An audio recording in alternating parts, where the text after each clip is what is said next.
Bonjour à tous, j'espère que vous allez bien. Aujourd'hui on se retrouve pour la 6e émission de la gestion d'un compte de trading. On va revenir comme d'habitude sur la semaine qui s'est déroulée, donc notamment avec le discours de Powell mercredi soir, qui a permis de mettre en place quelques patterns haussiers. On verra si ces patterns haussiers peuvent continuer dans le temps, donc ça ce sera dans la deuxième partie de la vidéo quand on produira ensemble les scénarios pour les semaines à venir. Ces scénarios donc qui seront bien entendu pris sur le compte de trading, donc le Darwin. L'idée c'est vraiment de faire avec vous les scénarios en direct, puis de les mettre en place dans la réalité sur un compte de trading et de pouvoir éventuellement voir le rendement qui s'est fait ou les pertes éventuelles sur ces scénarios. Comme d'habitude, dans une totale transparence. Ensuite, bien entendu, on verra ensemble à quoi ressemble le compte de trading, donc le Darwin, quelle est sa performance, quel risque on a pris avec Boris les 15 derniers jours, etc. etc. Je précise comme d'habitude que cette vidéo n'est en rien un conseil en investissement financier, que tous les scénarios qui seront présentés ne seront pas à prendre au pied de la lettre. Je pense avoir tout dit, on peut passer tout de suite au graphique. Bon, je sais pas si vous vous souveniez, il y a 15 jours, je vous avais dit que j'allais faire une émission un peu plus centré action. Du coup, j'ai un peu réfléchi à la question, j'ai rapidement cherché des actions françaises. Donc j'ai trouvé 2-3 choses. On va regarder tout ça ensemble tout à l'heure. On va d'abord déjà faire un état des lieux sur les principaux indices, comme d'habitude. Donc en commençant par le CAC. Alors, contrairement aux précédentes émissions, là je vais construire vraiment mes scénarios donc en direct. Je vais vous montrer donc ce qu'il faut tracer, ce qu'il faut regarder, notamment avec l'ATS, et en espérant que voilà, ça vous permette d'y comprendre un peu plus, de comprendre un peu plus mes analyses. Donc pour le CAC, ça va être simple. On va déjà tracer les Ogi, donc Ogi mois. On va peut-être pas le reporter en jour, voilà, on va le laisser où il est. Donc ça c'est le Ogi mois, ça c'est le Ogi du mois prochain. Donc on observe tout de suite qu'il est très bas. Ça veut dire une chose, ça veut dire que la M7 mois qui est haussière, puisque nous sommes au-dessus de Ogi, sera haussière le mois prochain, donc en janvier 2023, dès lors que le CAC 40 clôturera ce mois-ci, donc au 31 décembre 2022, au-dessus de 5922,87 points. Vous l'avez bien compris, ce qui est probablement le cas à 90%. Enfin, je dis un chiffre au pif. Hein. Mais ce qu'il faut retenir, c'est qu'en tout cas, le Ogi du mois prochain est très bas, donc peu de chances qu'on aille plus bas que 5922 au 31 décembre, donc de grandes chances que M7 mois reste haussière. Donc ça c'est très important. Donc ok pour les Ogi mois. Donc ce qu'on observe du coup, c'est que la M7 mois est haussière, la M20 mois est haussière, la M20 mois reste haussière dès lors que nous restons au-dessus de 6269,48 et le mois prochain au-dessus de 6447,18 points, ce qui correspond plus ou moins au Ogi actuel à 6469. Donc ici on a un cluster de support. Donc le cluster de support, c'est un niveau autour duquel il y a plusieurs niveaux d'importance. Donc ici on a, si vous voulez que je zoome un peu, on a la M20 mois qui est à 6520, le Ogi mois à 6469 et le Jack du mois prochain à 6447,18. Donc dans cette zone de 6520 6447, il y a une grosse zone de support. Donc possiblement qu'on pourrait aller la chercher pour aller chercher le fameux objectif dont je parlais, il me semble, il y a 15 jours, qui est la bande de Bollinger supérieure mois avec le SAR mois, donc entre 7024 et 7120. Pour moi, ça c'est l'objectif théorique du croisement haussier mois. Donc le croisement haussier mois, c'est quand M7 mois va croiser la M20 mois qui est haussière. Donc les deux moyennes sont haussières. M7 mois haussière croise M20 mois haussière. On appelle ça un croisement haussier mois fort. Et l'objectif théorique de ce croisement haussier fort, c'est la bande de Bollinger supérieure et le SAR. Donc là, ce sera le SAR avant, puis ensuite la bande de Bollinger supérieure. Donc voilà. Mais pour ça, est-ce qu'il nous faudrait pas peut-être un support assez fort? Et ce support assez fort, ça peut être le fameux cluster dont on parlait, et qui pourrait correspondre d'ailleurs aussi à la M7 semaine la semaine prochaine. Et si on regarde la M7 semaine la semaine prochaine, qui probablement bougera, on serait autour des 6590. Donc ici, donc on aura une sorte de zone de cluster assez large, mais autour de 6580, 6470. Voilà.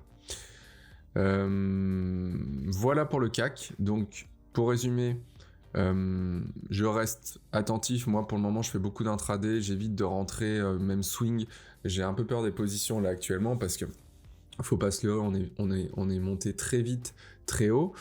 Donc on peut avoir une phase de latéralisation voire conso assez longue, donc peut-être une recherche de support un peu plus fort pour repartir encore plus haut. Et voilà, cette fameuse zone de support qu'on a vu ensemble. Je vais pas trop m'attarder sur les autres indices, on va rapidement passer, mais voilà, je voulais surtout vous montrer le process d'analyse assez rapidement pour positiver des patterns haussiers. Donc là, le pattern haussier, c'est le croisement haussier fort mensuel.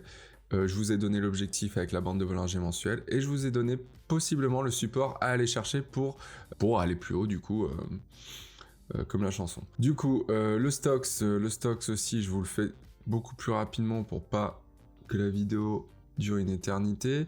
Voilà, le Stoxx, on est sous le Jack mois, donc le Jack mois qui permet à M20 mois de passer haussière au-dessus et de rester baissière en dessous. On est autour, moi j'ai un peu dans l'idée que ça pourrait casser à la hausse, mais d'un autre côté, faisons très attention parce que le niveau est capital ici. Pourquoi pas un retour sur M7 hebdo avant de le casser? C'est totalement envisageable, et ce qui correspondrait plus ou moins au scénario précédent sur le CAC. Ensuite, sur le DAX. Sur le DAX, même principe, on est autour de M20 mois. Bon, attention, je dis pas qu'on peut baisser drastiquement, mais comme les autres indices juste avant, M7 hebdo pourrait être cherché dans les jours, voire semaines à venir. Peut-être jours à venir plutôt. Moi, dans l'idée, voilà, j'aurais tendance, alors pas à shorter le marché la semaine prochaine, mais à attendre des supports forts. Donc dans ces moments-là, pour éviter de trader et faire n'importe quoi, je vais vous le montrer en direct. On s'est dit à peu près 6000... allez, on va commencer à 6600. Je vais ajouter une alerte à 6600 sur le CAC, donc ce qui correspondrait à avant la zone de cluster qu'on a repérée juste avant. Donc bon, comme ça sonne et je me dis bon bah allez, je vais commencer à regarder cette zone et je reste attentif, mais avant que l'alerte sonne, je ne regarde même plus les graphes. Comme ça me permet de ne pas faire de bêtises et de ne pas rentrer dans le marché pour rentrer dans le marché. Là, si dans mon idée, c'est de me dire je vais pas acheter ici parce que le ratio risque-rendement, il est trop faible et je prends trop de risques par rapport au gain potentiel, donc je préfère attendre un support qui peut-être n'arrivera pas, mais je préfère l'attendre que de rentrer n'importe où, n'importe comment. Donc une alerte sur le CAC, une alerte idem sur le DAX avec, donc si on regarde le DAX la semaine prochaine, la M7 hebdo pourrait être à peu près ici, donc autour de 14 200, je mets une alerte juste avant, voilà, et le Stoxx, même principe, une alerte juste avant, hop, voilà, on va faire très simple pour les semaines à venir. Ensuite, le Nasdaq, donc on va passer côté US. Le Nasdaq, bon bah voilà, je vous en avais parlé, j'en ai parlé une quantité astronomique de fois, parce que le spread, parce que rotation sectorielle court terme pour les techs qui permettent du coup d'imaginer des techs un peu plus solides cette fin d'année par rapport au Dow Jones. Si on reprend le fameux spread que je sors à toutes les sauces, mais qui me permet aussi de performer actuellement, c'est grâce à ça, grâce à ce spread, c'est de voir avec cette M7 année qui a fait support ici et récemment le SAR-jour, vous voyez les deux billes vertes qui ont fait support, voilà, d'imaginer que le Nasdaq pourrait encore surperformer sur plusieurs jours. Moi, j'ai dans l'idée qu'il pourrait surperformer encore plusieurs jours parce que on n'a pas atteint l'objectif naturel qui est la bande de Bollinger supérieure jour, mais potentiellement encore la M7 mois ici et possiblement la M20 hebdo à terme. Mais voilà, pour moi, dans tous les cas, on est tranquille jusqu'à la bande de Bollinger supérieure jour. Après, on commence à refaire attention sur le Nasdaq. Mais pour moi, tant que la M7 mois n'est pas touchée, il n'y a pas trop de surprises à avoir sur les techs. Je pense qu'elles continueront d'avoir des patterns haussiers dans les jours à venir. Donc voilà, je reviens rapidement du coup sur le Nasdaq. Pour moi, le Nasdaq, j'avais sorti un plan de trading assez récemment où je disais 12 170 en objectif. Donc on n'en est pas loin, on y était même presque hier, dommage. Donc 12 170, c'était mon premier objectif. Et là du coup avec l'open au-dessus de l'open mensuel, au-dessus de la M7 mois, on imagine assez facilement qu'on peut aller voir le Hogi mois qui est à 12 642. Pourquoi ce prochain objectif? Parce que quand on casse une M7, on va voir le Oggy. Quand on casse une M20, on va voir le Jack. C'est dans la logique de quand on casse une moyenne, on va voir son niveau de polarité. Et les niveaux de polarité, c'est les Oggy et Jack. Ensuite, allez très rapidement, le SP500, tac, le S&P 500, bon, pas grand chose à dire sur le S&P. On va peut-être rester que sur le Nasdaq et laisser les autres indices tranquilles. Pour moi, c'est le Nasdaq qui est intéressant actuellement. Je vais pas vous parler du reste, je pense. Je vais vite passer sur les actions françaises. Donc les actions françaises, j'en ai retenu 4. Bon, c'est pas forcément les meilleures, j'ai pris des risques, hein, je vous le dis, notamment pour Atos. J'ai pas du tout l'habitude de rester, d'aller voir ce genre d'action, mais on en parlait. Enfin, j'ai répondu à un tweet de David qui m'a interpellé sur Atos et j'ai trouvé ça intéressant. Du coup, j'ai analysé un peu plus en profondeur la valeur, qui est pour moi très très parlante, puisqu'on a eu un rebond il y a 3 jours, donc sur le Oggy de la semaine prochaine, qui est d'importance puisqu'il permet d'imaginer que le non-croisement baissier hebdo pourrait ne pas se mettre en place, et s'il ne se met pas en place, clairement un objectif simple avec la bande de Bollinger supérieure hebdo à aller chercher. Donc voilà, donc autour des 12, allez, elle va peut-être un peu baisser, autour des 12, 12-30, voilà. Pour moi, c'est l'objectif dans les jours à venir. Sur Atos, alors elle est pas très jolie cette action, clairement. Moi, comme je vous le disais, je touche très rarement à ce genre de valeur. Mais il y a des patterns haussiers que je vais pas mettre en évidence ici dans cette vidéo parce que ça pourrait être un peu trop long. Et la bande de Bollinger inférieure année qui fait support. Voilà, il y a pas mal d'autres choses, mais je vais pas trop m'étaler. Donc voilà, 12, autour de 12 sur Atos pour moi. STM, une grande classique STM. Moi, je la trouve assez chouette, STM, notamment avec ce support qui est le SAR semestre. Donc ce support qui pourrait nous emmener assez loin, puisque tout comme le CAC, on a un Oggy mois le mois prochain qui est très bas. Donc la M7 mois va passer haussière, on aura un croisement haussier mois fort, donc une bande de Bollinger supérieure mois à aller chercher autour des 43-44. Plus le non-croisement haussier jour ici, donc voilà, on a pas mal de choses haussières sur STM, donc je suis très positif jusqu'à 43-44 à court terme. Ici, pareil, le non-croisement, le possible non-croisement haussier jour, avec un appui possible à terme sur la bande de Bollinger supérieure mois, dans une phase 2 haussière mois. Clairement, c'est pour moi très bullish. En termes d'objectifs, j'aurais tendance à viser un chiffre rond à 17 à court terme. Après, voilà, je pense même que ça peut être un investissement long terme. C'est vraiment une chouette valeur. Donc voilà, je reste très attentif, mais une entrée ici c'est optimal à mon sens. Carbios, je l'avais analysé il y a très longtemps apparemment. Carbios, donc rebond sur la M7 année, c'est chouette, avec un possible, alors il n'est pas très propre pour le moment, mais un possible non-croisement haussier trimestre, donc ça peut prendre très longtemps un non-croisement haussier trimestre, donc faut pas s'emballer ici, mais l'objectif naturel de son non-croisement haussier trimestre pourrait être, voilà, la bande de Bollinger supérieure trimestre autour de 50. Voilà. Voilà pour les actions, j'ai été assez long je pense, donc je vais vite passer sur Darwinex. Si j'ai été trop rapide, si j'ai été trop flou, n'hésitez pas à me le dire dans les commentaires, c'est très important pour moi pour faire évoluer le format, même pour faire évoluer la compréhension de l'analyse technique systémique.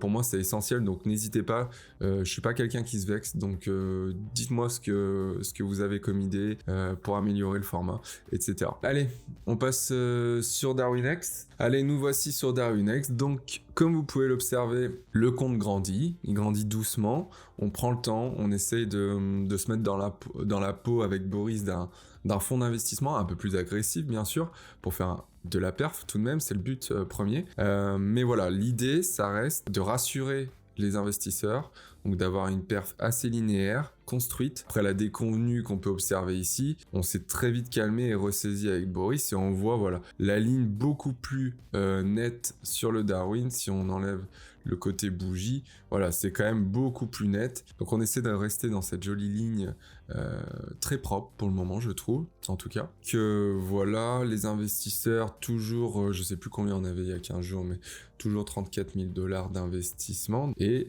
12 investisseurs nous font confiance à Boris et moi-même, donc c'est hyper cool, ça fait plaisir. Pour le moment, bah, on reste assez... bon, on a fait un peu les fous en septembre, mais l'idée, une fois le recadrage donc qu'on a effectué avec cette ligne beaucoup plus propre, l'idée c'est d'avoir un 3, entre 3 et 6% par mois. Donc là, on se réajuste tout doucement, on fait attention. On prend nos marques, même malgré tout, parce qu'on gère ça à deux, donc faut prendre aussi ses marques en fonction de la personne. Donc voilà, mais on est positif tous les mois, donc on est assez content là-dessus. Comme vous pouvez le voir, la volatilité baisse sur le Darwin, donc c'est bon signe. Voilà, de toute manière, il y aura un lien dans la description de la vidéo, donc n'hésitez pas à aller voir, comme d'habitude. C'est en totale transparence, vous avez tout. Donc vous verrez les scénarios dont on discutait juste avant se mettre en place sur le Darwin et voir les conséquences sur la performance. Voilà, on va passer tout de suite à la conclusion.